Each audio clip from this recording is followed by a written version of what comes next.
our needs are, 3 sanitation trucks need to be replaced. All 3 qualify for state, federal grants based on emissions and age. And it's one of the trucks there. Kind of go over the trucks. We have a 2004 International 32-yard sanitation truck. That's it there in the pictures, and that runs on a daily basis. 2002 Freightliner. It's a 25 cubic yard truck. It's a backup truck. And then we have a 1997 Volvo. It's a 32-yard sanitation truck, and it's a backup truck. Here lately, it's been running on a daily basis. We have a hydraulic issue on one of the main trucks, the cylinder, and it's being fixed. This grant you're seeking, what does it make us do with the old trucks? Some of those grants make you have them destroyed, you don't get them to sell Clean Fleets, and TURP grant does both. You can actually sell them for salvage, but selling them for salvage, the salvage recipient has to agree to us basically destroying the block. Yeah, put a hole in the block, that's what I meant. Yeah, but the rest of the truck, they can salvage out the rest of the truck. Thing you're showing is crane carrier, what is the drivetrain in it? Let me, okay. You're in John's wheelhouse here. Not a show. no, sir. No, Ford, Basically, the research analysis on it is crane carrier trucks are lasting longer, maintenance than any trucks in the field. 8 of the largest cities that are increasing the number of crane carrier trucks in their fleets because they're very well of how much use and these trucks are used on a daily basis. If that vehicle is down, this is where your larger cities are seeing that because when they get behind on bulk and trash, it's so due to some of the other trucks are in the shop. We did the research well out of our shop. We were invited over to the city of Richardson and went completely through their shop with their fleet purchaser in there, and he's moving to these trucks in there. Crane, a little brief history about crane carrier. You might see the front end and you might recognize it. They originally started with carrying bodies of cranes. An actual crane would sit on the truck. Their transmissions, their engines, all of it, and I can get the full details for you. I don't have that prepared tonight for you as far as the actual spec of the truck. some of the Detroit diesels, some of the Volvo, they're all designed to run 1 million miles before an in chassis rebuild. Yes. So it looks like if you put the driver hanging out on the bumper, he might be less likely to run over stuff too. Yes. So, Depending on the drivetrain. for tonight, and as we move forward, because tonight is more about the grants than it is about the truck. Just kind of had to bring the truck in play due to the fact of some numbers that when we look at the grants here later on. But a lot of these large cities are Cleveland, Dallas, Garland, Irving, Plano, Richardson, Tyler, and Waco. City of Austin also carries a lot of these trucks in there. Third bullet point is that research revealed that the leach compaction bodies last the longest. We have 3 of those, I believe. Yes, we have 3 of those in the fleet now, and one of them is on that Volvo unit, 1997, and it's still going strong. The other body that we have out there has already had a collapse in the hydraulic issues on it and had that to be totally rebuilt on that. You ever removed those from chassis to chassis? Never have, because most of them are, by the time at this point, they're wore out. Well, we have in the life of the truck, we will actually rebuild the floors on them. We'll rebuild the compressed blades in those. That'll be rebuilt at least twice before the truck is actually wore out itself. And sometimes, depending on the truck, it'll be 3 times on that. Kind of a brief history, sanitation trucks are purchased in 2 units, the truck and chassis itself, and then the compaction unit on the back. Yes, sir. What's the trend now of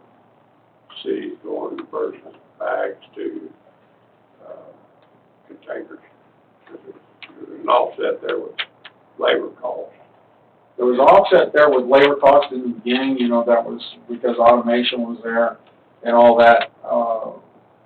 The offset, everyone looked at was reduced workman's comp injuries.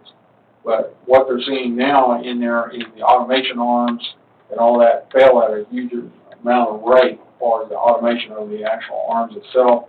And then you have the additional cost of maintaining the containers. You know, just because you put that container out there for the first time, that cart, doesn't mean that you have no more maintenance. You have the actual staff that have to go out and maintenance those and various things. So I don't have a full breakdown on you on that, but it's running neck and neck. I know a lot of the cities are saying that they stay with the bags and the rear loaders. Not to mention having to go back because they didn't dump out. Yes, Joanne, you wanted us to switch. Yeah, to- Joanne to wanted to switch with switch them, to- right? Cart, you want the car, you want Garbage cart. trash cart? Wait a minute. We're here about Joanne's on 7 seconds late night too. Kind of give you what those trucks look like, and that's what we would be looking at purchasing right there. Crane carrier truck with a leaf body, a 32 yard. You might say, why a 32 yard versus a 25? We're about 25 miles from landfill, and basically with the 32 yard, it allows us to make one trip a day on heavy days. On Tuesdays, we do have to make 1.5 trips on some days. Tell everybody where our list is. Well, Tell me how you get a half trip. You get halfway there and come back? Or you just stay overnight. Oh, We gotta have a little cover for you. yes, we do. 1.5 trip. The landfill is in Kennedale off of A20 over there. So we basically take the hazmat route where we get on A20 and make the loop all the way over there. It's real easy access on and off there, but it is about a 24, 25 mile trip. I haven't got that estimate yet. I go farther than that. So. Yeah. But I drive by this every day. How much longer is that landfill gonna be there? I believe it's going to be there for a while due to the fact that landfill rules have changed because they can go up now. Yeah, they're up, that hill is huge. Yeah. They're getting closer to 820. Yes, sir. A little bit more about what this is all about. Well, that's what? We'll have to rebid it in 2022. Yes, sir. What I needed to do for the grant, so we'll get into it here in a minute, I need to have some kind of price. So I went, did the research, found what everybody said is the best truck, talked to the people, talked to other cities. We've been investing some time in this. This is something that we've not. So what I've asked for then in the grant research processing, they said the procurement is best that if you go through buy board purchasing because there's federal requirements there that you have to have certain things in your RFPs, your bids, everything, and it's a lengthier process, and the buy board purchasing group has already went there and met that. I went to their website, and right at the bottom it says we need federal guidelines. So that was helpful from the staff at North Central Texas Council of Governments, and they're assisting us greatly in this. Basically, when we look at putting those two totals together, we're looking at one of those trucks being at $285,695. Like that? Totally rigged up. Fully rigged out, ready to go. You have to get cheaper fire trucks. That's impressive. Kind of looking at the Clean Fleets in North Texas, basically it's a federal EPA grant administered by the COG, the North Central Texas Council of Government. Who's that?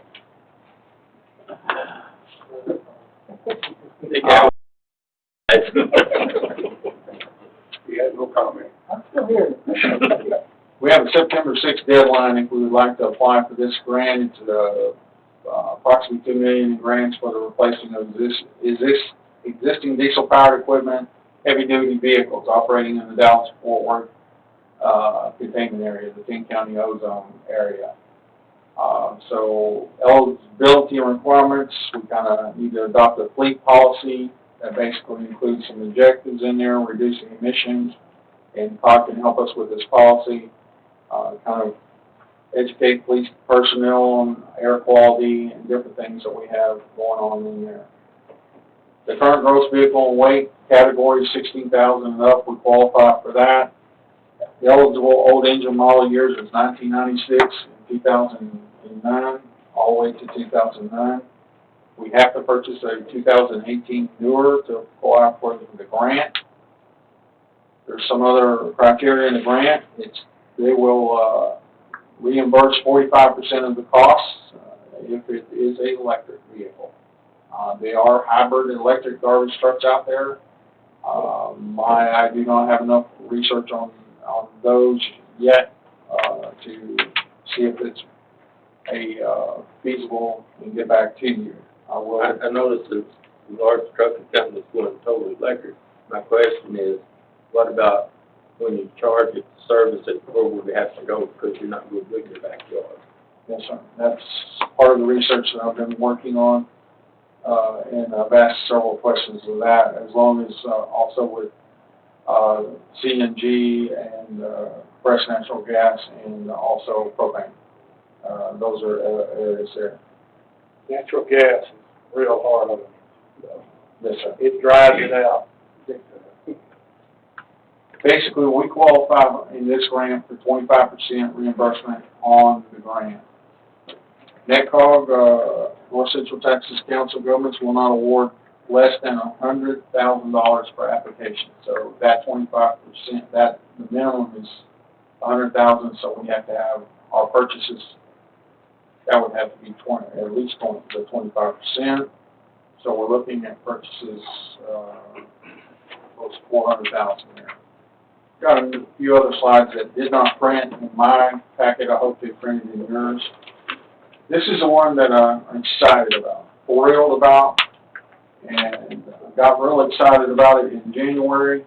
Got disappointed when the first phase came out because when we first learned about this mitigation, it was for garbage trucks specifically. It's the Texas Volkswagen Environmental Mitigation Program.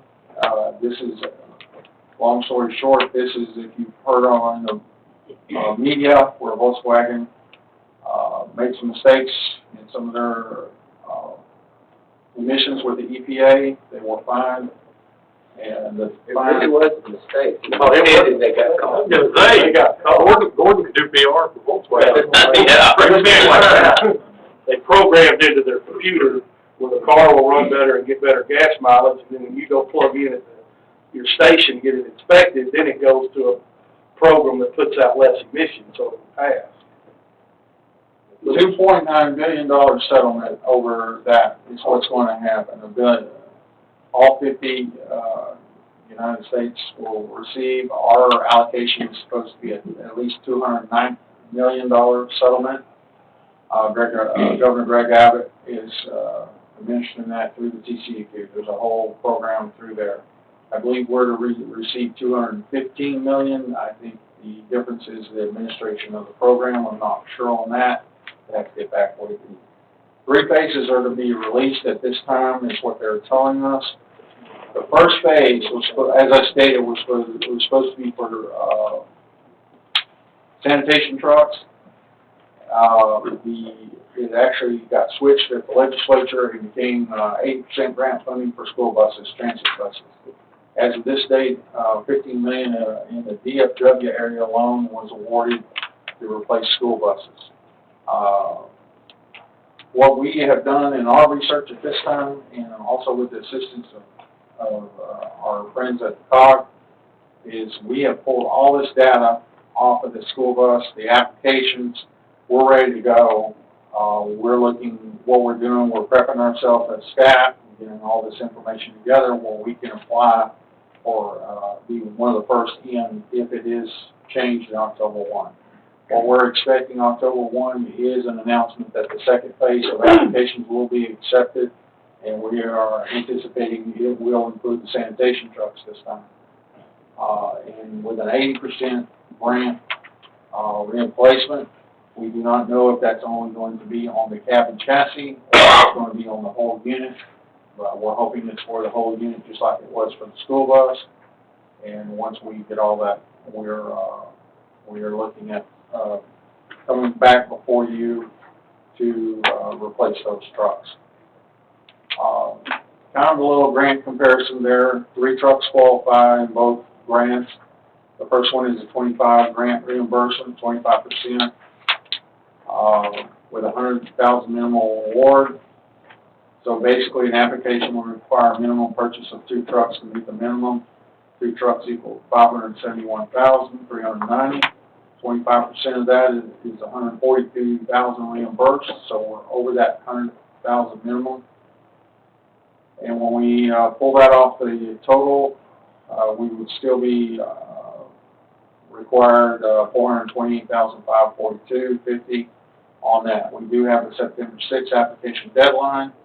We have been notified that if we decide to go forward with this application, that in the process that the Volkswagen emission grants, we can drop out of the clean fleets, and we will not be penalized or anything like that. They would fully understand that we would go into another grant.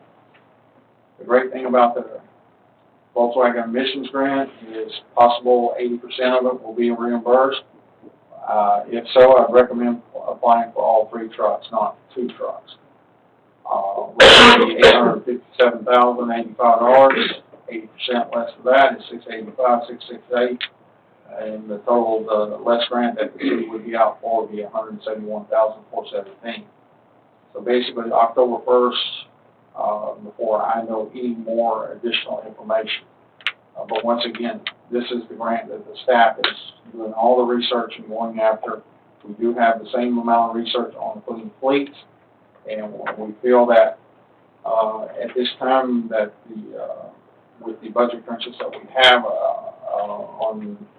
with the other things that we need here at the city, we may have to delay this request on the clean fleets. We'll just bring you that before you, show you what we're looking at. We're going to continue to do some more here. Kind of what, this is brief summary.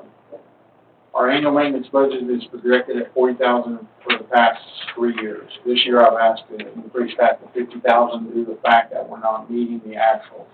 The budget actuals in 2014 was $47,896, 2015 $58,033, then it rose significantly in 2016 to $82,000. In 2017 we ended up actual $91,000, and 2018 was a similar $91,000, and as of May of 2019 we're at $72,000 already. I'm hoping that the vicious cycle in these trucks will start to go back down. That's why I've only requested $50,000, is because in the last year some of the scores that have been replaced and some of these back gates have already been in there. But they are all, that's only one part of it, the compaction part. You got your motors and your transmissions, and when they go into the shop, they're expensive. Comments. So basically, that's what I'm looking at is that if we apply for the Clean Fleets grant, we're looking at around $450,000 on a 10-year.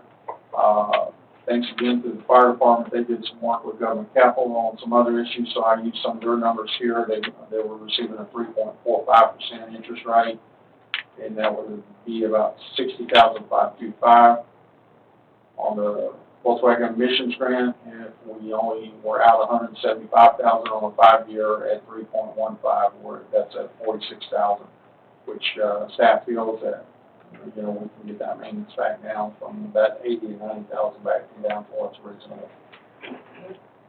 And what's your plan if you don't get either of the grants? We're gonna, just like the chief said about animal control, we're going to keep them all. And then on the, Marvin, I know in a later agenda item you provided us 5-year budget. Is anything in any of those for any of this? Not for this particular. We do have it in on the fire department side, not on this, but we have all that information. So those, well, we'll talk about those. Yeah. Basically, a lot of this information was coming in. I provided you a note that it was coming in to me and it would be all forthcoming. Marvin's seen a lot of this for the first time himself, due to the fact that he's working on several avenues, and this all just started rolling in the past couple of days. And then was short staffed this week. Getting all three trucks at the same time, though, you know, you get deterioration from stuff that's setting, tires rot, those hydraulic hoses. Yes, sir. You know, we're generally been taking stuff, this is 2 years old, this is a year old, this is 5 years old. If we're gonna do all of them at once, you don't have no concern about it. Well, we're not doing all at once. Well, if you got three, you got. We actually have 4 trucks. What we normally do, that's the next deal, is daily operations. We have 2 main trucks and the 2 backup trucks when the other ones are down. We definitely recommend replacing 2 trucks. What I'm asking tonight is that we continue to research, and we're staying on top of both these grants, and unless you give me guidance to go after the September 16th grant, we can be back before you on the next council meeting with all full details on that. I just don't see it feasible for that particular grant, but I do see it feasible for the Volkswagen emissions grant, because we can offset some of that cost with reducing our maintenance. Is that something council needs to take action on, or our city manager now? I would think it's going through him instead of the council. Yes, sir. I thought the plan was to go on and try for the September 6th, if we can back out of it. Yes, we can go ahead and try. One of the reasons why I asked that is because it is a lot of staff time, a lot of, and it's not only my staff time, it's the city secretary and the city manager's staff time, because they got to pull audits and financial, all kinds of information, because it is a federal grant. So I just understand that. But if we take some kind of action and he's not able to handle it, usually we're loading him up more. So working with him, he can adjust the load while he's doing, and not have council tell him, oh, you're gonna do this also. Well, what we have also done is to, even to bring all this amount of research to you with the loads that we have, we equalize the load between 3 people. I've got people researching one grant, I other people. understand, but I don't think it would be city manager versus council. Yes, sir. I would suggest being heavily involved with COG and their people, that they were a tremendous help to me when I was getting my grants, because they know the language Yes. and they know the process, and if you can get We have both of people those. to get, they help me a lot, and, To give kudos once again to the COG, is both ladies actually came over and did a workshop here on site with all 3 of us. Good. And got us, and they want to preview our applications prior to submission. They're in more the than federal money, Yes, sir. the grants that we got, 50, 60 pages long, and could have been done on a page and a half. But if you don't know the language and what they're actually looking for, and the grant writers or readers are looking for, and those people are a great asset to bring that to life, to help us get those grants. And Dan's from Comanche, there's only 60-page books they have up there to cover it, so. And I don't have an update on the Turk grant, but these vehicles will also go under the Turk grant, so I'll have that to you before. On that third grant, wasn't it 80/20? Yeah, take it to Yeah, you got that. 20% is what they reimburse. Can you use multiple grants for the same truck? That may take a little bit more, that would take Mr. Kessler's expertise. Timing usually makes that pretty difficult. Yes, sir. We'll have to rule that out, but most of the time. And usually they won't let us use federal, funds to match federal funds. We all definitely understand the situation with our sanitation truck. Yes, sir. And one of the things that we do, I just want the staff, because I ask the question, if we don't get the trucks, what do we do? Well, you see what we do. We project the budget maintenance, and if we don't meet that, if we start going over that maintenance, then we have to cut our budgets from other areas to keep those trucks to where they need to be, because not only our workers, citizen safety, but, vehicle safety and going down the highway. I will say this, the Volvo, that year that they made the Volvo, that's truck. It was a good buy. Yeah, that was a good buy. What year was that? 97. We had one of those at work, sold it for almost what we gave for it, 150,000 miles later. So that's what we have. We're gonna come back to you. We're gonna go, have a, request some information from the city manager and give him all of our information and where we're headed, and we'll get that to him, and then he'll bring back, recommendations on that. I knew this was out there looming, because the trucks are getting real old, and so I wanted you to know that staff is just not setting aside. We're working on it as we go, along with everything else that we're doing. And that's good. We know But you had a lot of information up, and, it's critical information that we don't have. And I think that, from my perspective, what we're seeing, is that we're gonna need more grants in all areas, and so I want Public Works to participate as much as possible. Wherever we can get a grant, we're gonna go after it on that. Good. Thank you, appreciate it. Item number 11, public hearing, first public hearing in order to receive citizens' comments on the proposed 2019 tax rate proposal of 0.678471 cents per $100 property value. Marvin, would you run us through this, please?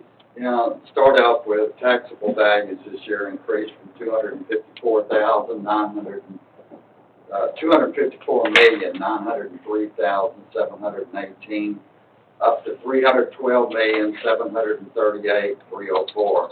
What that actually computates to is a 21.4% increase over your 2018 property adjusted taxable value. Last year, the effective tax rate was 0.749400. This year, it went down to 0.624553 per $100.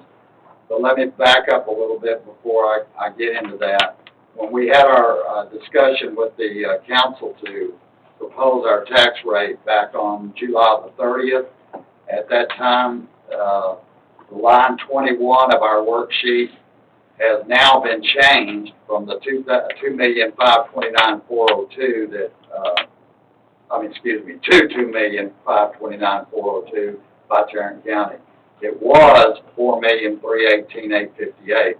So by changing that, it changed our effective rate down to the 0.624553, which means the proposed that we proposed would actually calculate over 8%. So therefore, under the new rate that I'm proposing to the city council to consider, would go not to the effective rate, but I'm recommending a 7.5 or 7.9980% increase to the taxable value this year, which would actually raise you up to 0.674517, and that would actually bring in $2,066,657 at a 99% collection.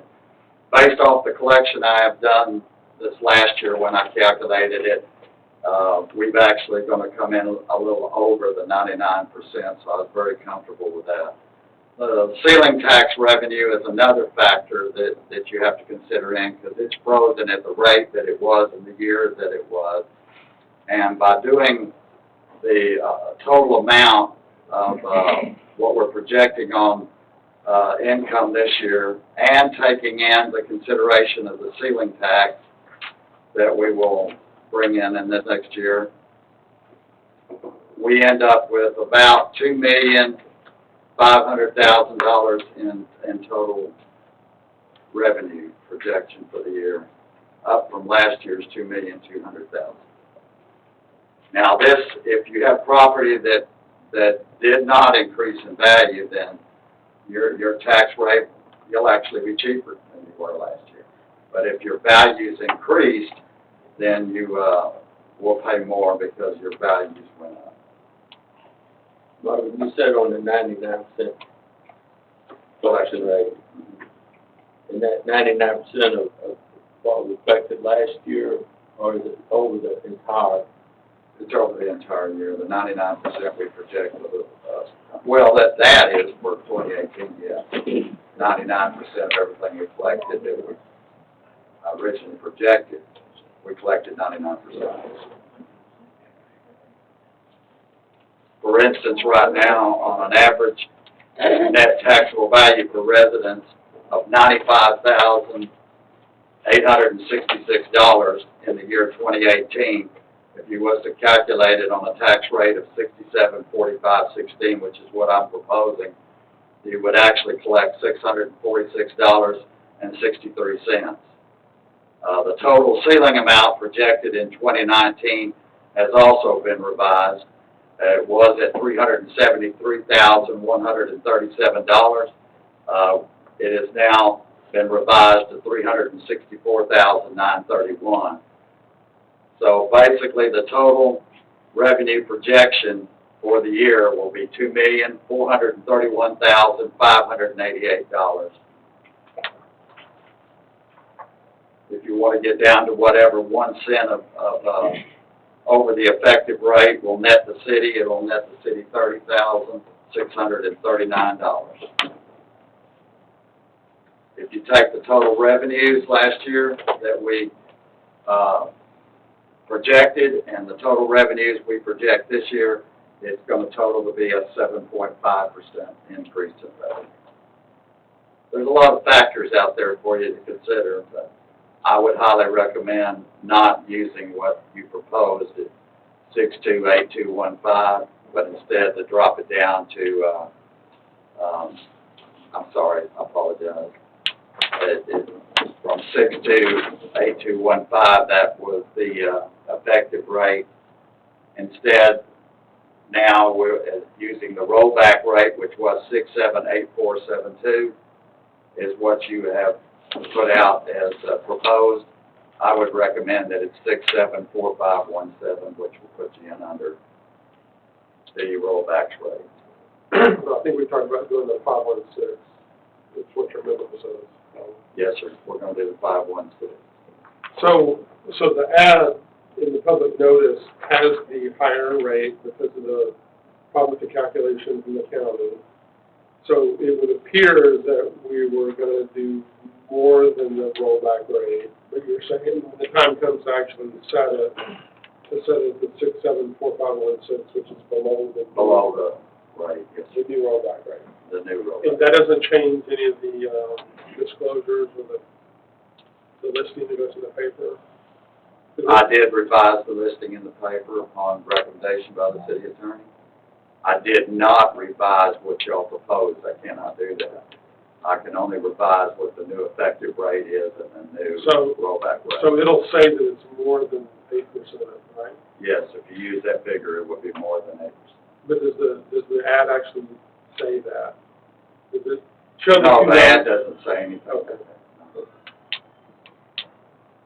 So at the first public hearing, we would just announce that we wanted to go down a lower number. Yes, you can go lower, but you cannot go higher. Any other comments at the public hearing? When will the next one be, Mark? The next one will be on August the 22nd, and it'll be, that's a Thursday, by the way, and it'll be at 6:30 p.m. Here in this chamber? Yes, sir. At that time, will we adopt the tax rate? No, sir, we will not. That'll be your second public hearing. And then 14 days later, on September the 5th, will be consideration to adopt the new tax rate. Any other comments at the public hearing? Hearing none, this public hearing is now closed. Item number 12, action for public hearing, schedule the date to vote on the 2019 tax rate.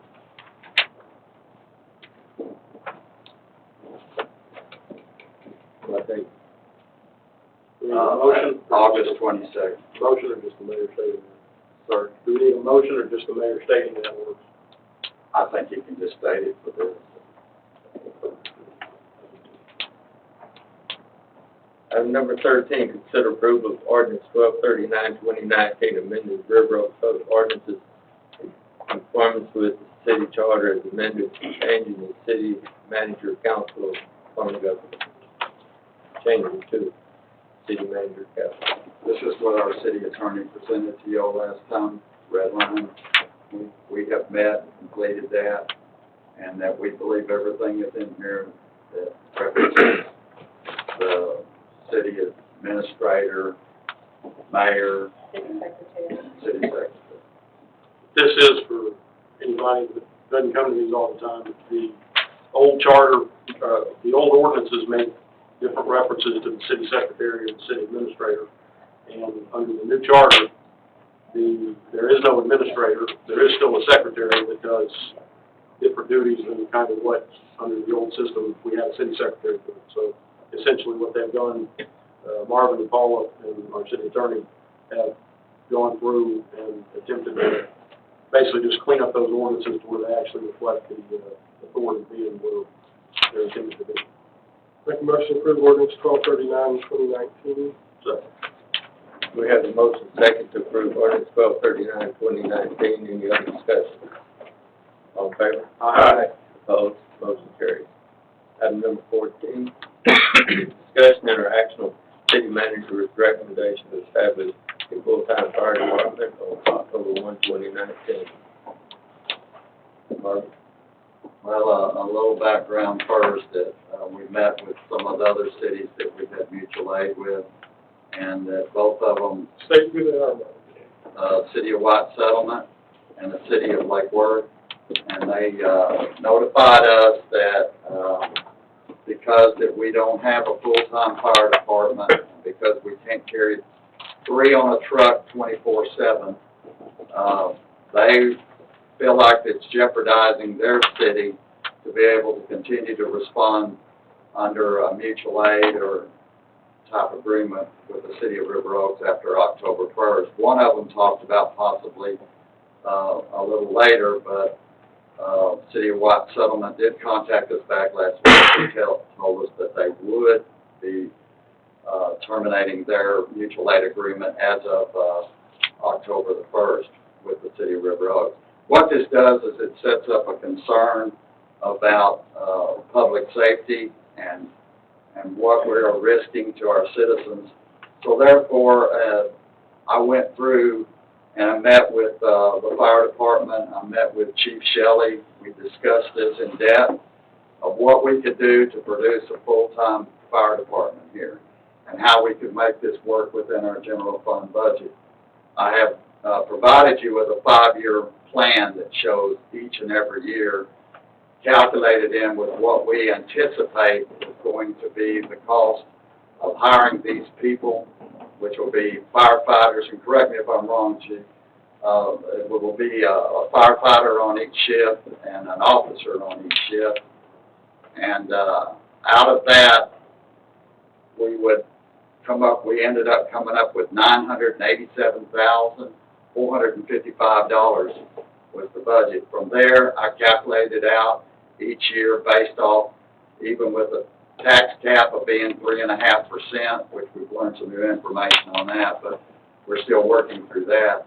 But even with that and calculating expenditures going up 3% a year, I was able to project that each and every year thereafter, the city would stay in the black by doing that. Now, I had to move some things around, some departments around. I had to meet with the department heads. We had to go over, and for the most part, we went zero-line budget throughout to make sure that all our expenditures were covered and to make sure that all of our revenue sources were covered completely. I used realistic as I could numbers for those 5 years, and it came out that we were able to put together a full-time fire department by October 1st.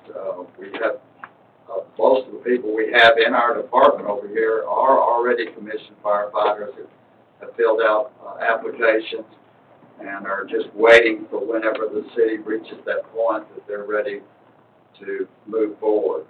We would like to move forward now because it takes a while to get these people in place. It takes a while involving all of the equipment. We did talk about the capital purchases. We have the issue with it's not the command truck, but the fire marshal truck would be in the third year of our 5-year plan. And the fire truck itself, because our back fire truck is only 15, it can be 20 years old. By 5 more years, we have looked that up and run the numbers on government capital, and we can fit all of that capital purchases inside of this 5-year plan. On top of what some of the things I had to look at is some of the departments. This plan that I have this year, it'll come out $772 in the black. After all the expenses and revenues are accounted for, it also includes the library staying open as it is now. And some of the, I moved some of the employees around, as I said earlier, moved them into different funding places such as in stormwater that would make all this balance and work, and still was able to project through the following 5 years. And that's including with what I just discussed a minute ago with our tax rate. I mentioned this on Saturday, I'm gonna say it now, this is, did an incredible job. Particularly being this late in the game of your first summer as city manager, and this gets dropped on you at the last minute. What you've done in the last 6 weeks, along with your department heads, former Chief Shelley, what you have done, and Paula, but what you've done is incredible. Nothing short of incredible. And one of the best things of the whole thing, we will now get Fort Worth, mutual aid with Fort Worth, and that is the key factor, because they have all the equipment, they have everything we possibly need, and they welcomed us to keep us back with them and everything, and so that will give much better protection to our citizens. Fort Worth would not offer mutual aid to a city that's just volunteer, or for that matter, has less than 3 full-time firemen on. So that's why that was never an option for us before, and that's why once you have the 3 full-paid firemen, that's why it doesn't matter what the other cities that, whatever they were thinking, whenever they came to us, we don't need their assistance. We will have 3 paid firemen on at all times, and if those firemen are busy somewhere else and something else happens in River Oaks, this plan will then allow for the city of Fort Worth to come in and back us up. And so, bottom line, we've got this plan that the city manager has put together gives us full-time paid fire coverage around the clock. And evidently they want us, and we feel a little niche for them with the hard to reach Fort Worth areas that we can actually help Fort Worth with. Does this mean, are we going to no longer have mutual aid with Lake Worth and White Settlement? I've met with the fire chief and assistant fire chief of Fort Worth again last week to discuss over a response map, the areas in question and what have you.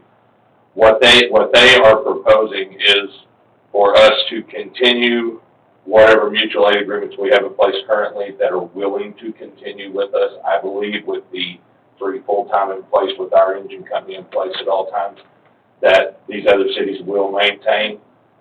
Chief Stockton had a conversation with Chief Ball from White Settlement a few days after the conversation about, well, we're glad to hear this because we were going to withdraw from mutual aid with you, that now that we have that in place, they'd be happy to continue running with us. What Fort Worth has asked is that we leave that mutual aid in place, but when it comes to meeting nationally recognized response standards, they're only going to count our outside mutual aid as 1 fire company of 4 people. So they are going to make up the difference in an alarm assignment, which is nothing more than a group of fire trucks responding to a fire. They're going to make up the remainder of that to make sure our staffing is at nationally approved levels out of Fort Worth fire companies, and they're also going to send 2 of their battalion chiefs on every one of our structure fires to provide a command structure on those fires. So not only are we gonna have adequate staffing, but we're gonna have an adequate command presence at every fire in the city, which increases our efficiency and it also increases our safety. And also the training. Absolutely. There's a multitude of opportunities by partnering with Fort Worth for us to do other things, use of their training facility to train our firefighters. The mutual aid agreement that they're drafting currently will include use of all their special operations units. That's their bomb team, their hazmat team, their technical rescue, swift water rescue, all those things. If we need any of those assets, all we have to do is call and ask, and they'll be on the way.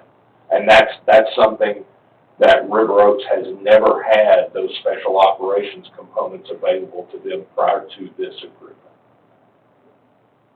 And talking with Chief Stockton, he would, in this new department, if approved, he wants to be the full-time captain on that. He wants to step down as the chief.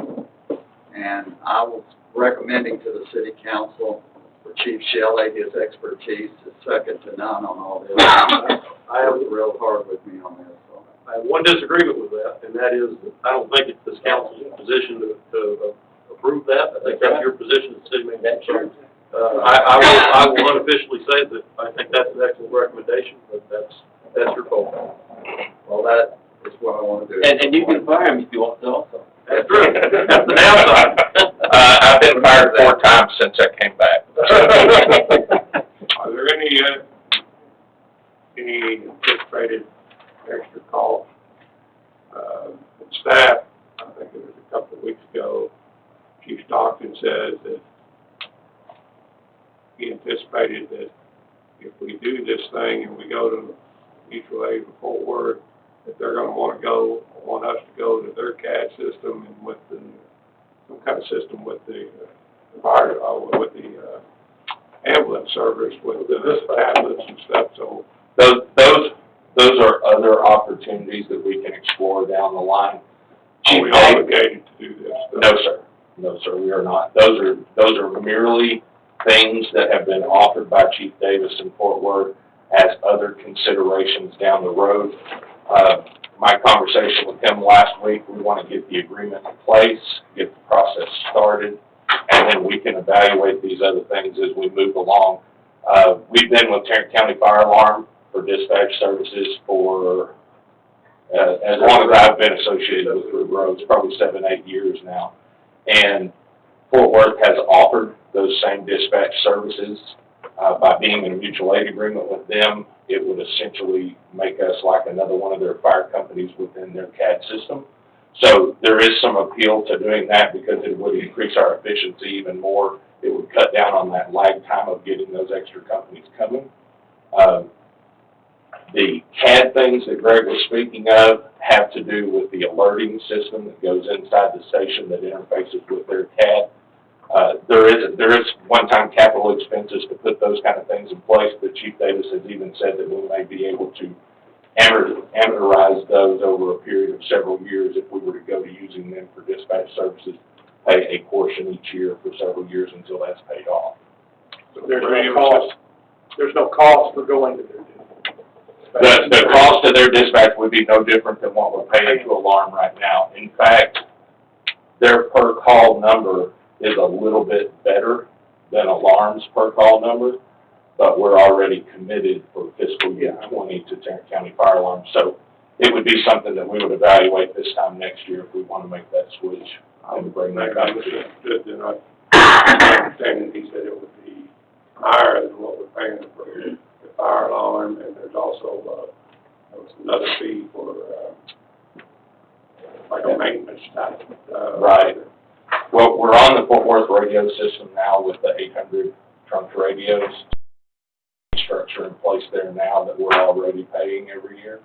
As far as the dispatch CAD interface and the interface with MedStar, again, there are some hardware and some capital requirements to do that but they can be spread out over a period of years so that that cost of the city is a minimal increase over what we're paying for dispatch now. Is there extra items that we have to stock on our truck and station that they require us to have that we don't have now? As far as equipment or for dispatch purposes? Our equipment and stuff, that I understood there were some necessary purchases that had to be done. They use a different size of supply hose than we do, so we have to buy some adapters to do that with, but that's a minimal expense. We can do that out of this year's operating budget. So in your opinion, based on what we know today, if we do this, then for the next year, budget year, there should be no other additional outlay. I don't anticipate any needs outside of the budget that we have turned into the city manager. Okay. After much scrutiny and a lot of pencil sharpening. Okay, I just want to make sure maybe I misunderstood. No, He was talking about that the other day, that there was going to be some more capital outlay that was going to be needed. right. I don't believe that's going to be the case. I'm not going to tell you that things can't happen in the course of a budget year. You worked in the city many, many years. You know that happens sometimes. But as we see things now, I would go as far as to tell you, since I was involved in the purchase of the fire engine we're running now, that fire engine is probably better equipped than many of Fort Worth's engines because we have had to do so many things just ourselves here in River Oaks. We have hydraulic rescue tools for cutting into cars on our truck. They don't carry those on every single one of their trucks. They carry them on their ladder company. So we have some things that they don't even carry on their fire engines. Plus the trucks are red, fire trucks supposed to be. Yeah, we made the suggestion to Chief Davis if they'll leave their trucks out in the sun more, they would ripen up. Then there's not a need for a truck in the medium future. No, sir. The frontline fire engine is 3 years old next month. And the reserve engine, I believe, is an '05 model. So we're coming up on a 15-year-old truck. So we will need to start the process at the end of this 5-year plan. We're going to need to start that process of buying another fire engine. As you'll recall with the last one, that's a 6 to 8 month process to get that truck ordered and built. So it's not an overnight thing.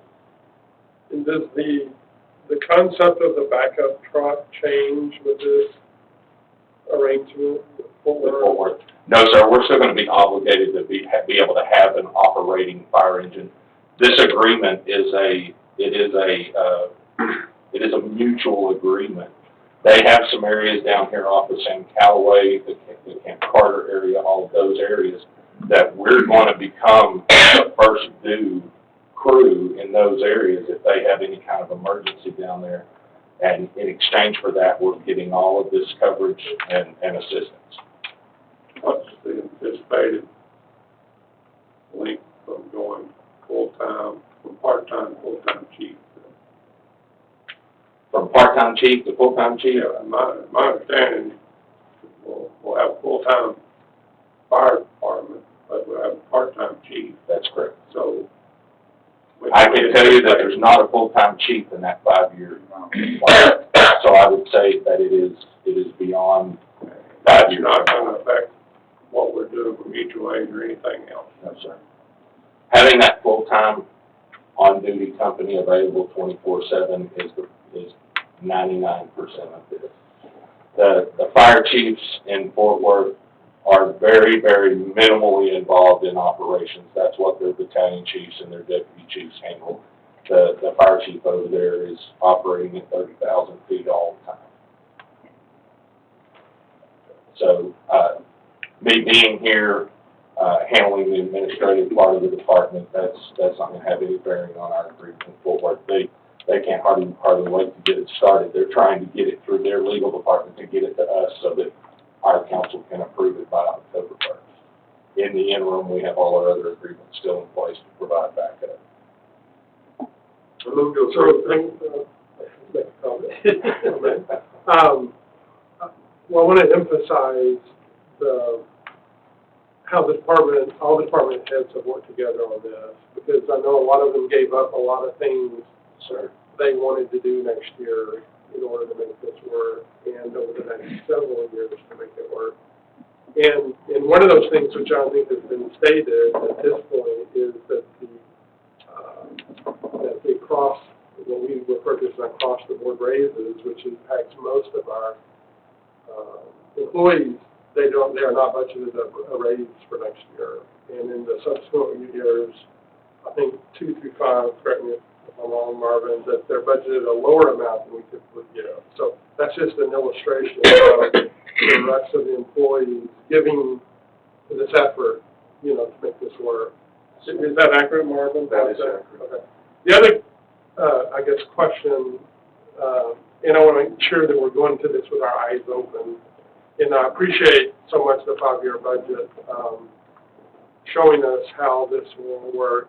I think one thing that didn't get stated is that there is in years 2 through 5 in this budget, a department that is eliminated that wasn't brought out to make this work. But the second thing is that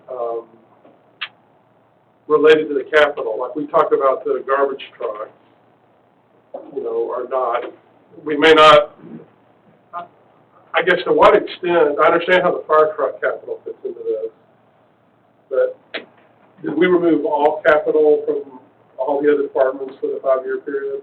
Not all capital, but his big trucks are not in there. Okay. And is that under the concept that without these grants that they can roll for 5 more years? These trucks can't roll for 5 more years. So I only bring that out, not to be critical of the budget, but for us to realize when we're looking at this and we're told they can be in the black for the next 5 years, without those grants, what I'm hearing is that it probably won't be in the black for all 5 years. So all that, I'm not saying we shouldn't do it, but I'm saying we have to go into it with our eyes open and realize that there may need to be some more tweaking, cutting, whatever, in those years to accommodate these necessities like garbage trucks. So over the years, they've come with the purchase sanitation truck, we raised the rate $2. And that's how we've been purchased over the years. Of course, we're on the high end of the scale. But if we don't, we're out of the fire business, then what do we do? Right. No, but I'm just saying, I just wanted to bring out that Sure. aspect. It's still wonderful. Yeah. We understand it's not everything that we're gonna have is in here if we don't get those grants. We're gonna get those grants. All right.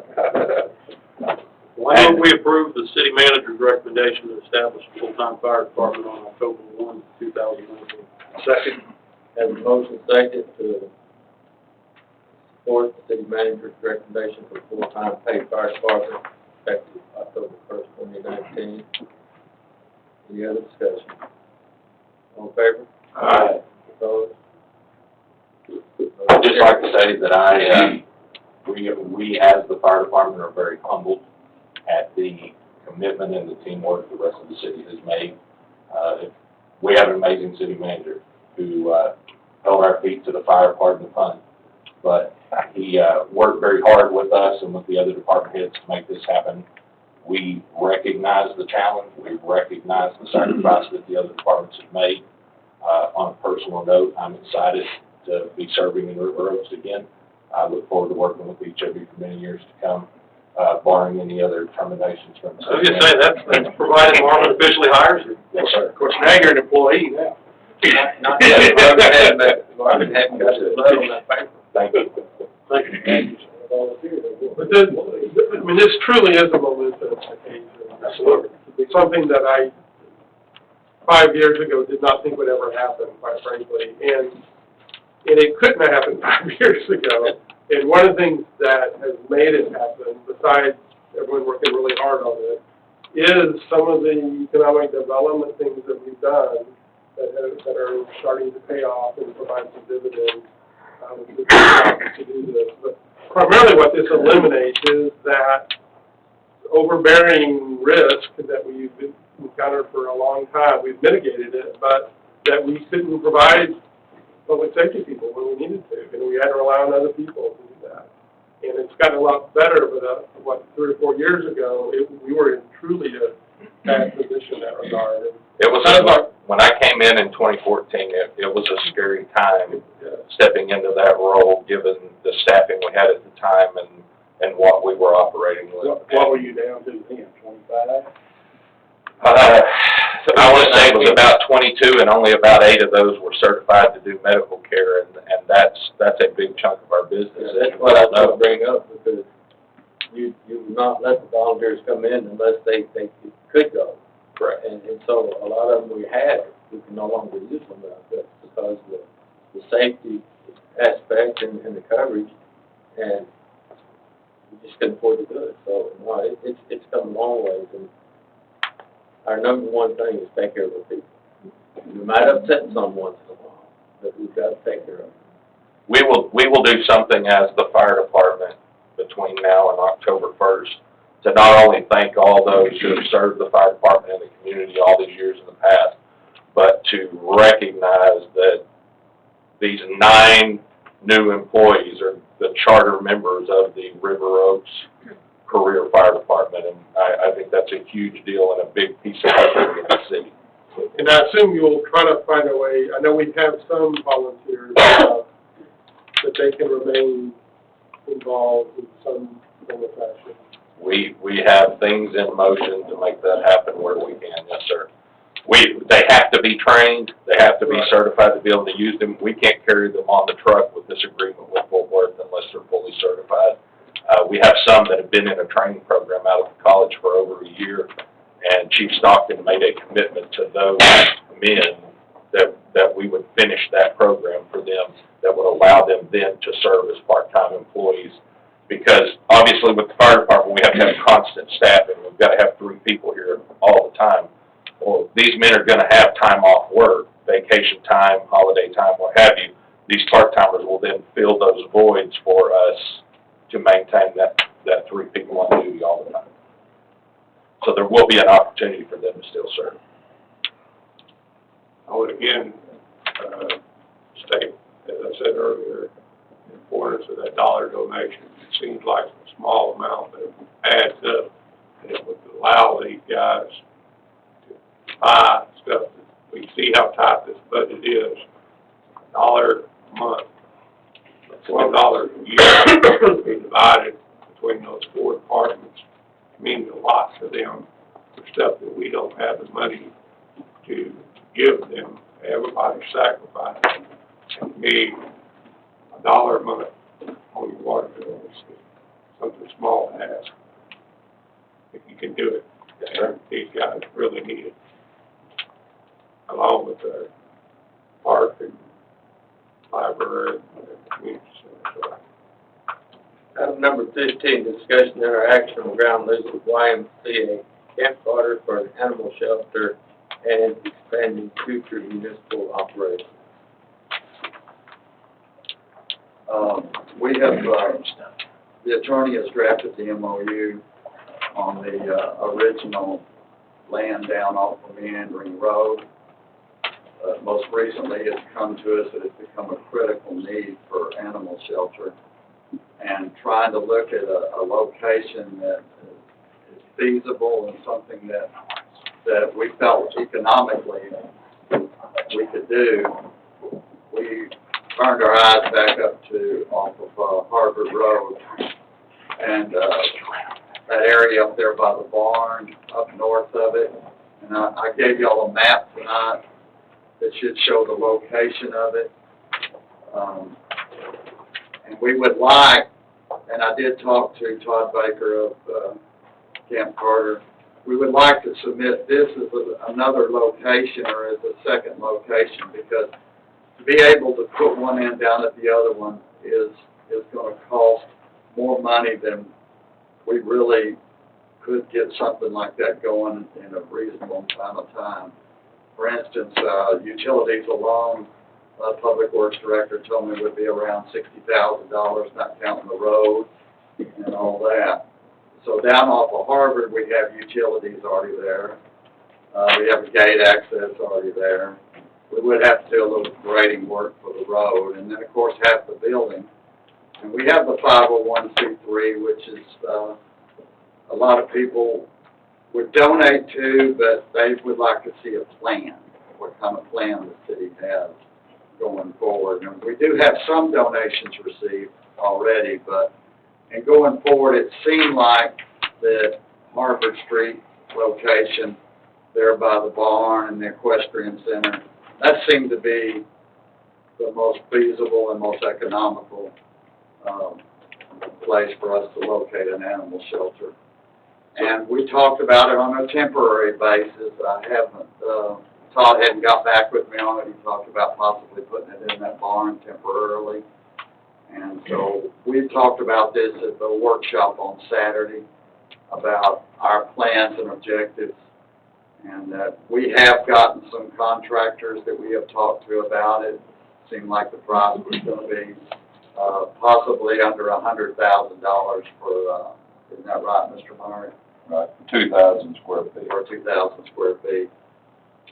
And haven't gotten with the state on everything yet, but nevertheless, we need a place to put it. And so we have 2 sites now instead of 1. What's your recommendation? Mine's Harvard location because of the feasibility to get to, I want to bring everybody up to speed while we're about this now, or maybe the chief wants to address it to it. Again, we were faced with a situation similar to what the fire department faced. I mean, my gosh, it's got to work magic over here, but we came up, we had ultimatums, we had to come up with the fire department. Now we have another one with our animal control.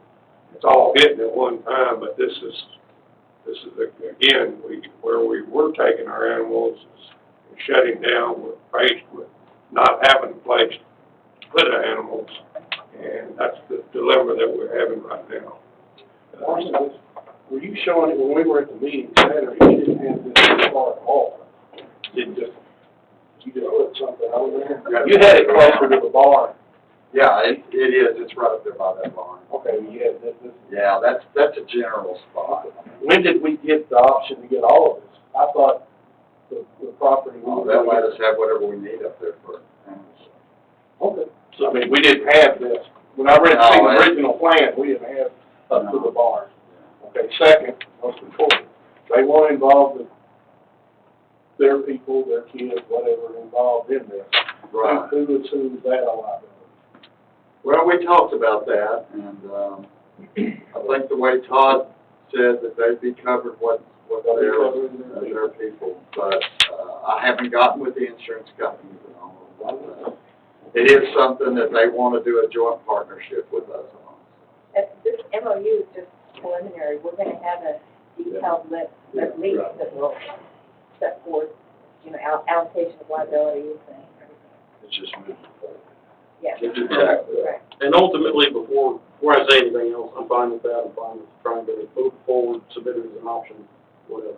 I do want to point out that it was mentioned about, one thing that I'm not quite understanding is it's been referenced that it's easier to fundraise with a plan or something. And we have consistently, every time it's come before this council has said, yeah, go ahead to staff, everything that staff has asked us for. So I don't see what we're lacking as far as not being able to fundraise off of anything we've done already.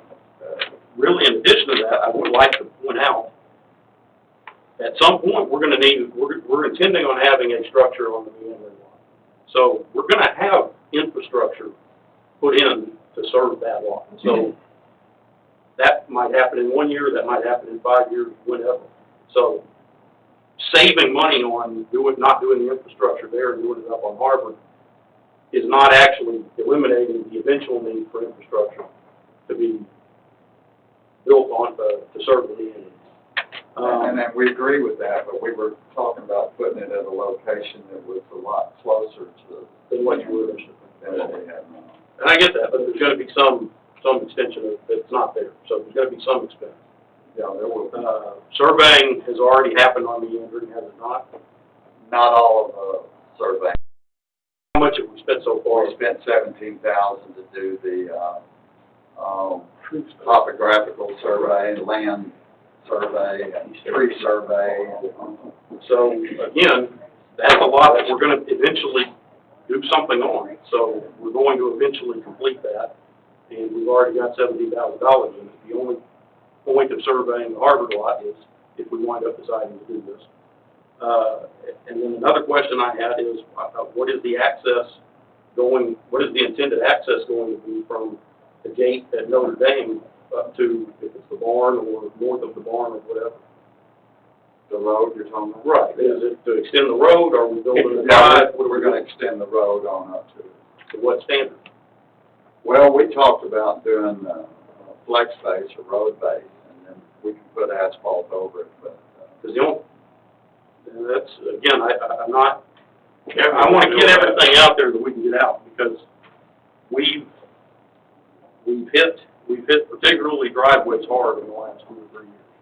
And there's a lot down there on Harvard that, I used to own it. It's had 2 or 3 owners since then. And so I noticed last year they've had to do a drive approach because we changed our ordinance to that. So I would, similar to the way that I would like to see us make sure that we notify the neighbors and get their input the same way we would if somebody came in. And if somebody came in here and requested a private lease of Kent Carter and put a kennel in right there, we would look at that similar, whether we would call it a zoning change, whether we would just want to get the neighborhood input, we would do that. That's what we would do. And so, one thing I'm going to say, I would like to see the standard, similar standard met that we're going to demand out of other people, for basically what standard we're going to build things to. And like I said, I would like to see the neighbors notified. Other than that, I'm fine with it being an option. I'd just like to make sure that before it actually, the decision gets made to put a temporary or permanent one, that the neighbors get notified. And, I'd like to make a motion to, move forward, ask staff to move forward with the memorandum of understanding using both sites for that, and, propose that staff move forward with the Harvard site for the animal shelter and conduct necessary research and bring back to us specifics as they need to be approved related to the road and other things. so not notified. Well, I mean, as part of that, they can bring back the notification. Well, that's prior to doing it. Right now, we're getting Kent Carter when they meet, is say, yes, these 2 sides are better. That's what we're doing now. My motion is to MOU for both of them, with the direct staff to move forward using the Harvard location, and to bring back to us any additional decision points that they need assistance with. Second. I got a question for the chief now. Yes, sir. The Sampson Park deal, after seeing some stuff I've seen online, it does not look, without us spending money, to be a good option to continue with, period. I mean, I've seen a dog that had tick. The tick problem you mentioned, I think, is a little greater than we thought. We repeatedly had to hold off taking animals to the So we are, Sampson Park is moving out of that. They're gonna contract with another city. They're gonna pay a significant amount of money, and that's one of the reasons why the amount of dogs that we put in there have been so low the last couple of years. You don't want your dog put there for any length of time if we can help it, but sometimes we don't have a choice. Yeah. I know that October 1. Now, my understanding is they're going to be out of the animal control business as of October 1. I am in negotiation with her. We have to have a place to put our animals. Have we, as part of your research, have we asked, I know you had discussions with other cities, but did they specifically include whether an option like Sampson Park is taking with Lake Worth is available for us with Lake Worth? Well, $100,000 is what they're going to, How much is it? $100,000 is what they're going to be paying. But part of that's for the truck the first year, right? I don't know what, I know that they're moving their employees to Lake Worth, and they're moving all of their animal control responsibilities is going to be assumed by Lake Worth, the city of Sampson Park. The number that I was given was $100,000. I don't know what their long-term plan or what their agreement is. As far as the Sampson Park, or specifically, does Lake Worth quote that to us? No, Lake Worth and Sampson Park. Right, okay. So I didn't realize it was an option that we were gonna contract. I can try to contract out our animal control. I'm not saying that, I just think that would be a good question to ask, because we are, I We think. talked to Lake Worth, and they said they didn't want anything to do with us partnering with them. We talked to White Settlement, I spoke to individuals, and they didn't want to have, we talked to the surrounding agencies, and nobody, it's everybody's headache. I just think that $100,000 is a pretty decent carrot to hold out. I think that maybe if we gave up all of, my understanding of this is that Sansom Park is adopting Lake Worth's animal control ordinances, and Lake Worth is going to assume animal control responsibilities. We could give up our animal control responsibilities and adopt another cities if they. And the only reason I would like to at least know what those options are, I think the officer does an outstanding job. But the only thing that I've ever seen as a detriment as far as animal control is, Jim works from 7 to 4, generally, Monday through Friday. Depends, he can always, will occasionally adjust his hours if I'm getting a lot of complaints that these neighbors are leaving their dogs out in the afternoon, so he can adjust his schedule. But we generally got one officer that's working 40 hours a week. And even with a shelter, I don't think the plan is ever to up that. Well, we used to have a reserve animal control officer. It's just that our animal control is in the state of flux right now. Right. Nobody really knows what we're gonna do. And in this standing in front of you right now, I can go out and ask if we were willing to pay someone, would they take our animal control? That's the first time that's been suggested. So, and this is being me honest, it seems like we add a little bit or we take a little bit away as we try to solve this. I'll shop our animal control facility out if that's an option, but just to hear what people have to say. And that's all I'm not, and I'm probably gonna be the one of a 4-1 vote here, so you can take that for what it will, but at the end of the day, I just think it's a good option to know if that's there, because I think we've all sort of been operating under the idea that we were gonna get away from Sansom Park, but that was the fallback, and now this is an immediate thing, so I think that would be a good thing to look at. Ask if they're willing, ask the surrounding agencies that we talked to, like White Settlement, if there was what it would cost for them to assume our animal control, or if we paid them. I would at least like temporary. I would at least like to know. Yeah, I know we'll need it. I don't know if we gotta talk to them, period, about something, this is Sansom Park, you know. Well, no one was interested in doing it at the inception of this, 2018. When I was chief, I was the one that was first place with this, when Dr. Todd sold out, and they made it clear that they didn't want the veterinary clinic was gonna go up 5 times what we were paying at the time. And they really didn't want to do it. Question. Wait a minute, on the agenda, it says about a ground lease with Camp Carter. It doesn't go into discussion on animal control and how we're gonna do it. I think we're out of line whenever we're discussing something other than what's on the agenda. I'll just add that I went to all those cities that we've talked about, none of them wanted to do our animal. We also have gone since then, I guess. to the same cities. No, I'm fine with it, if it says animal shelter, I think that's obviously a topic that has to be. I just like to know what's out there. If the answer is it's not, then. We talked to the Humane Society, we talked to the surrounding agencies, no one was interested at the time. What we were trying to do is, what we were asking them is, same thing, can we lease or rent some type of space in your facility and bring our animals there? And a year ago, no one was interested in that, you know. They didn't want it when I The asked. barn part, What I've got what's going, available at the barn, what could we do, if we had to do it tomorrow? we're now, that's where we're at, is we're looking at the barn. The problem we run with that is it's not air conditioned. No, I don't. And there's some problems that we have there. I've talked to, like I said, the Humane Society. In a jam, they will take our animals for a week or 2 weeks, even a month. The president and I met, and she said that she'd be willing to do that.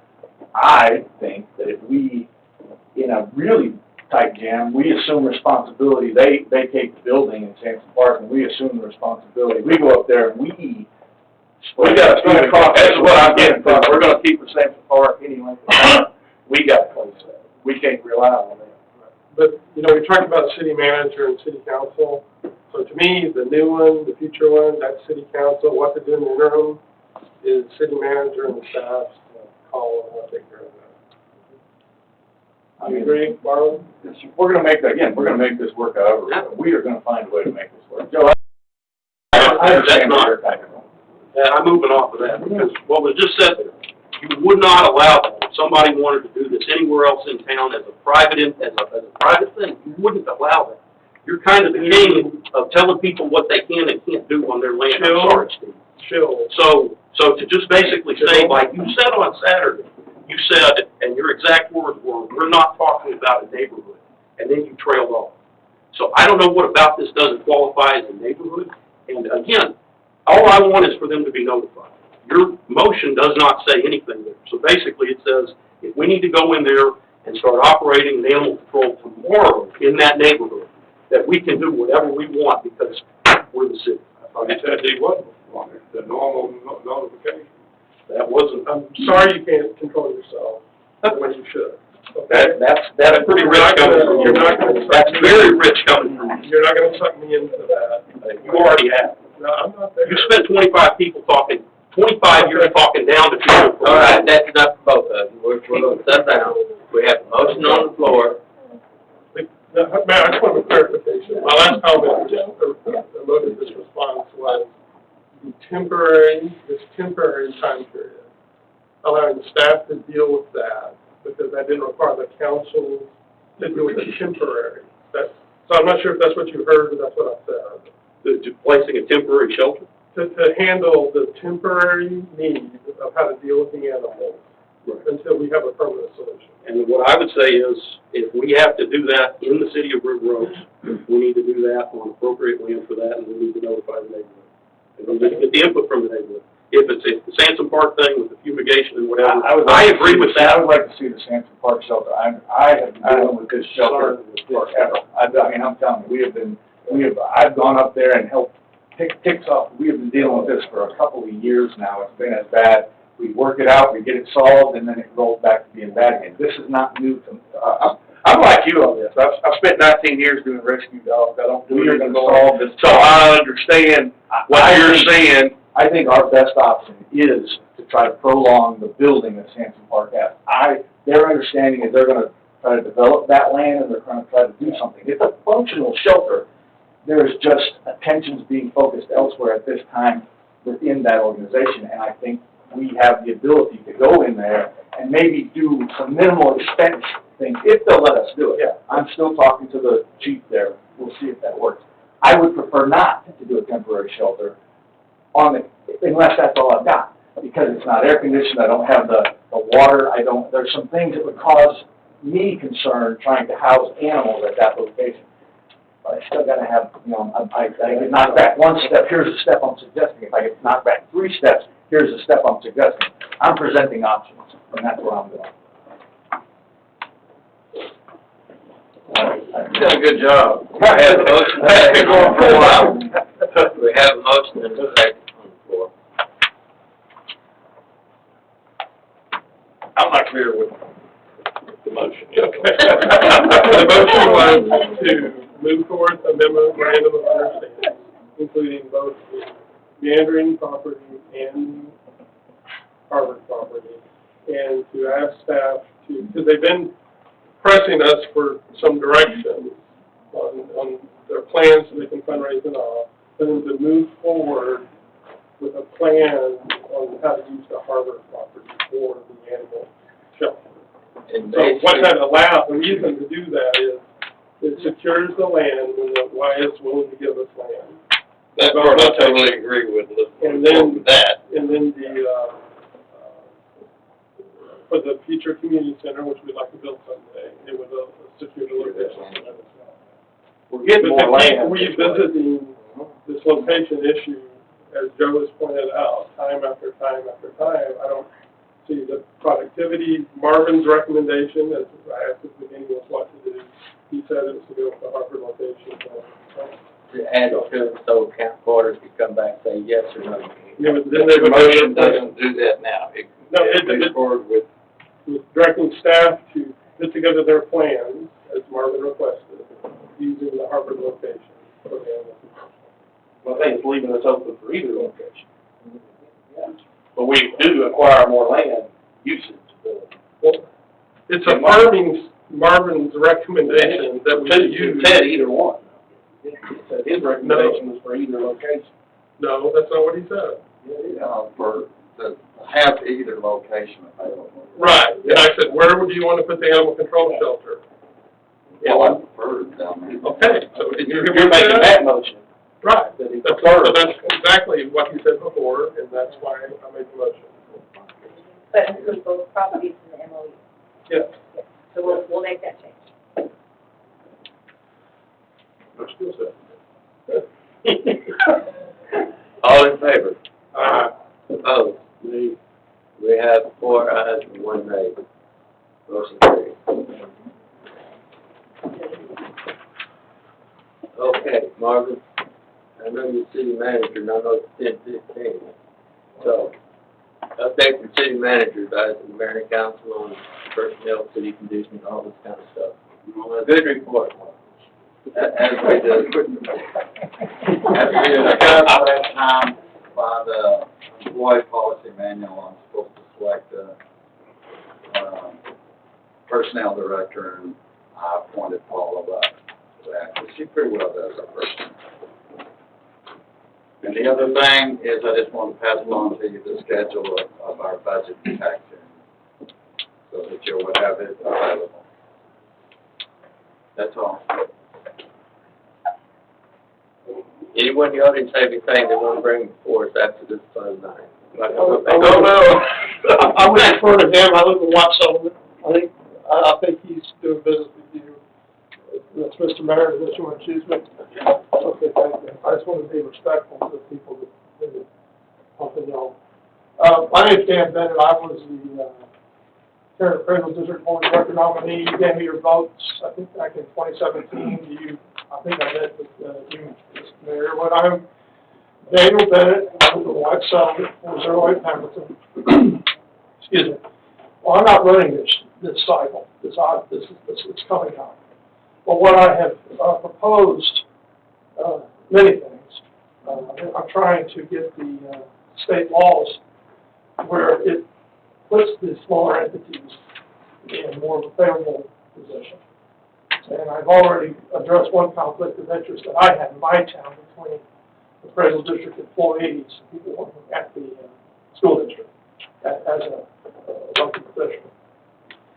And that's still an ongoing thing. I'm done with that, but now I'm moving on. I am proposing an augmentation to this voting cycle through a resolution. Now, it's allowed in the state law. I think it's 606 on the property code. So anybody can do this. Any council can decide that they like to change the way you cast your votes for appointments. And you can craft a resolution however you wish. But after going through the cycle, after going to all the different taxing areas, I went 30 different taxing areas, including yours. And I remember you didn't even get a ballot. I think Marvin had to call somebody to get a ballot, or maybe it was Castleberry, they didn't have a ballot.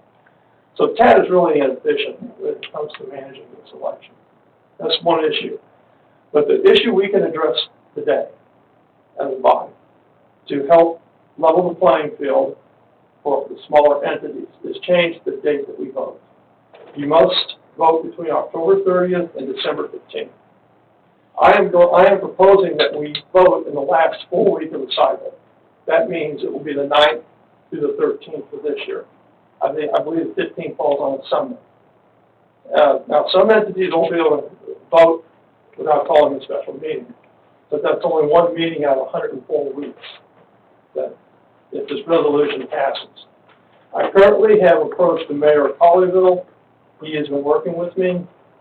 This idea actually came from Eagle Mountain Saginaw.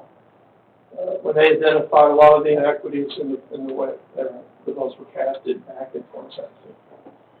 I have given the proposal to Drew, I believe, Ms. Elam, who's in the office. I went by the office today to see if Drew was done, because I wanted to actually present it to y'all tonight. Drew couldn't see me. So, hopefully I'll be able to do it maybe tomorrow.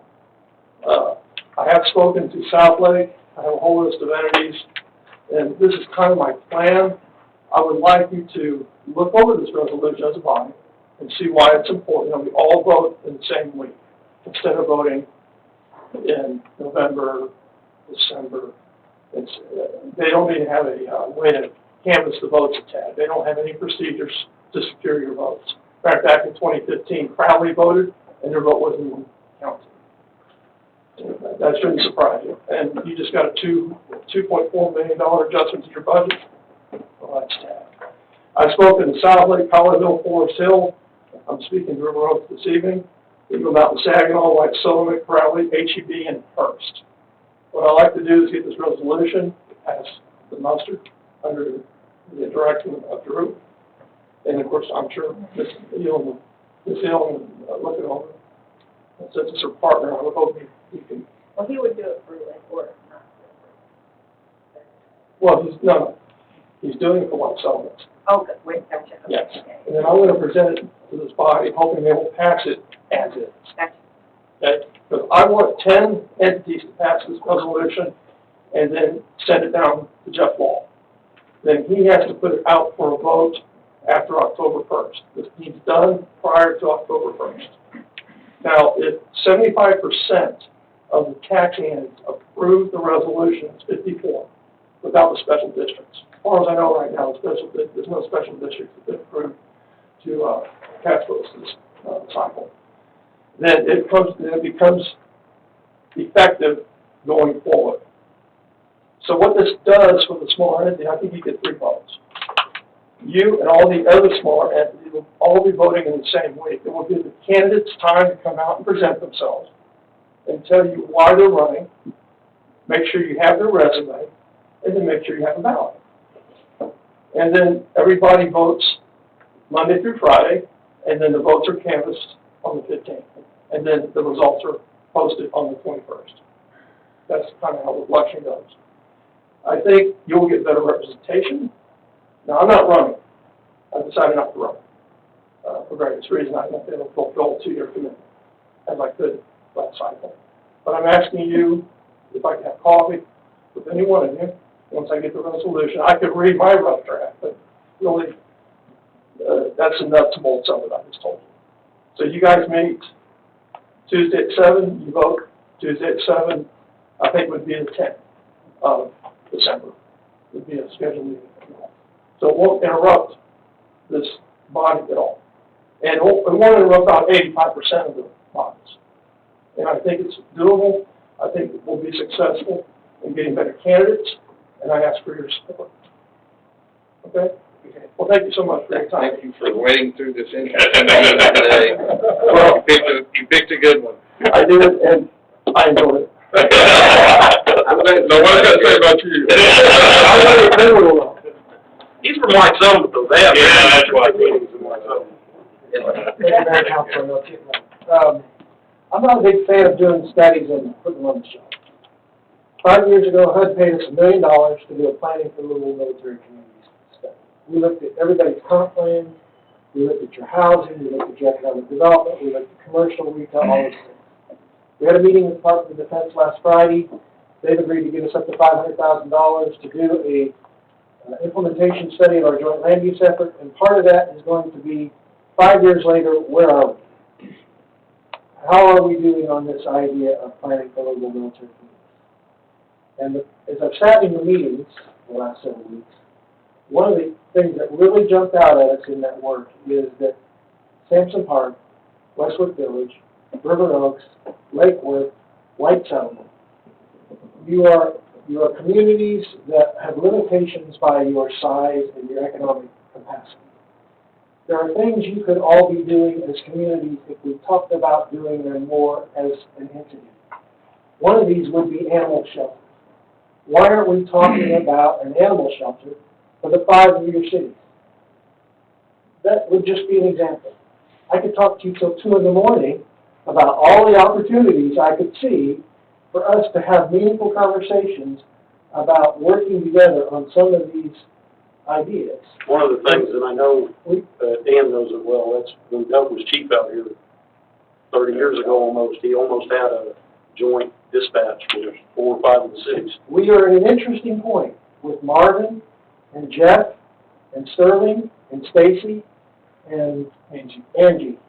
5 city managers who are passionate, smart, open-minded individuals that I think we actually could start sitting down and having real conversations to bring back to you all about where are some of these opportunities to really do some of these things in a more regional capacity. And I wanted to stay to the end of this meeting to share with you and just inform you that there's opportunities that I think we can pursue. Now, I work for a regional agency at COG. We're baptized in the fact that we award cities for finding ways to work together and do this stuff. And I'm just suggesting to you, encourage Marvin. I know a lot of us that are working on all these projects keep talking about this, and I just wanted to share with you, anytime to me when you have something in front of you, the first thing I would say to ask yourselves is, could we all do this together better, cheaper, more economically for our citizens? Because you all have unique aspects that we can take advantage of. The mayor said it over and over, we're not a big box retail town. We don't need to be a big box retail town. Let Lake Worth and Westwood Village do big box retail. Let's find out what the niche for River Oaks is going to be. So there's so many different examples, and I just want to reiterate, with another opportunity, we're going to get some more federal dollars, we're going to sort of re-engage in that conversation and see what we can do. Well, we've attempted that on several things over the years since I've been mayor. You mentioned new people, that's what it takes, because in the past, everybody was a turf war. Don't, they would not talk. You don't have to compete. No, I There understand. is growth coming like a freight train for every one of you.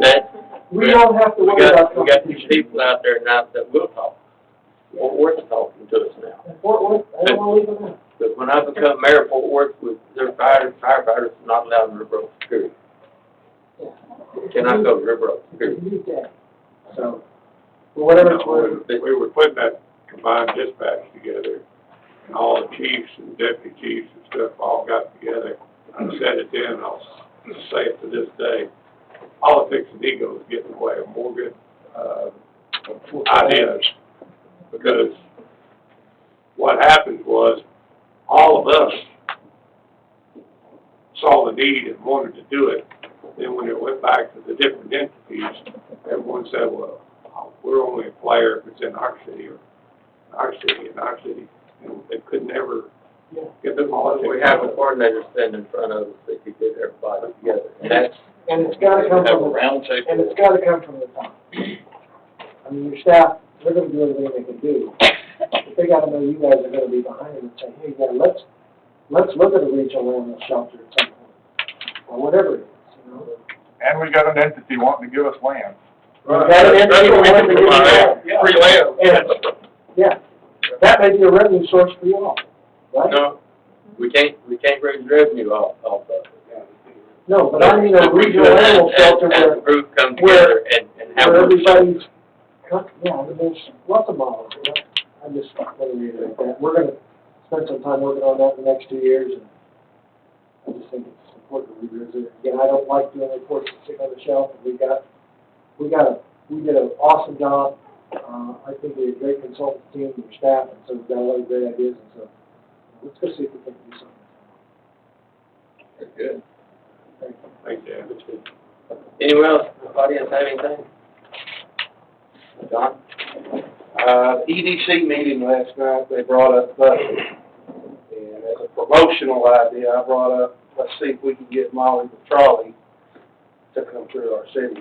I think we need to, you know, even if we gotta pay them a few dollars, I just think that if you wanna show we got transportation, let's show something nicer than just a bus. Have it run a day, have it run a week, whatever EDC can do. And we got something, we get a picture of it coming by City Hall, and we put that on the front of our advertising. I don't disagree, look at it this way though. Ridgemore Mall's going away, that comes from the north side. From But it's just, Stockyards to Ridgemore Mall, if it goes away, where's it gonna go? I just want it to come through. Oh, I for a understand, photo I op. just hope we can hang on. Oh, a photo op. The mall's gonna be redeveloped into something else. It's not. Oh, I know. It's gonna be something,